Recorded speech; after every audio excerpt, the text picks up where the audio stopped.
మరణాన్ని గెలిచాడు, సాతాన్ని గెలిచాడు. ప్రేమ దేవుడా, ఇంత గొప్ప దేవుడిని మనం ఆరాధన చేస్తున్నాం. కాబట్టి నువ్వు విశ్వసిస్తే ఆయనతో పాటు నువ్వు కూడా గెలచగలవు, నువ్వు కూడా గెలవగలవు. నువ్వు కూడా నీకున్న సమస్యలు, బండ లాంటి సమస్యలు, సాతాను గారిని, అలాగే మరణాన్ని గెలిచే శక్తిని మన దేవుడు ఇస్తాడు. ప్రేమ దేవుడా, ఆయన తిరిగి లేచాడు, ఆయన మరణాన్ని గెలిచి తిరిగి లేచాడు. కాబట్టి ఆయన మనల్ని కూడా తిరిగి లేపగలడు. మనం కూడా బండ లాంటి సమస్యల నుంచి మనం విడిపించగలడు. ఆ బండ లాంటి ప్రతి ఒక్క భావం నుంచి మనం విడిపించగలడు. ప్రేమ దేవుడా, కాబట్టి నువ్వు భయపడమాకు, విశ్వసించు. ఆ దేవుడు మరణాన్నే గెలిచి తిరిగి లేచాడు కదా. నీకున్న సమస్యలు చాలా చిన్నవి, నీకున్న బాధలు చాలా చిన్నవి. ప్రేమ దేవుడా, దేవుడు చాలా గొప్ప దేవుడు, శక్తి కలిగిన దేవుడు, సమర్థుడు, ఏదైనా చేయగల దేవుడు.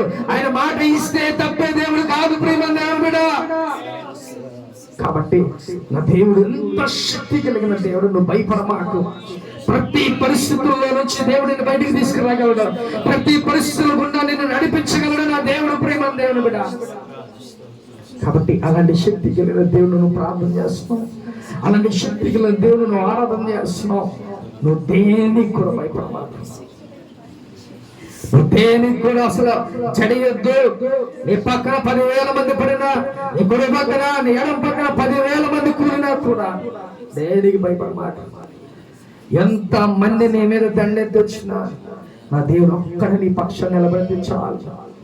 ఆయన ఒక్కడే నీ పక్షం నిలబడితే నీకు జయమే. ప్రేమ దేవుడా, కాబట్టి ఏ విషయమైతే నువ్వు కృంగిపోతున్నావో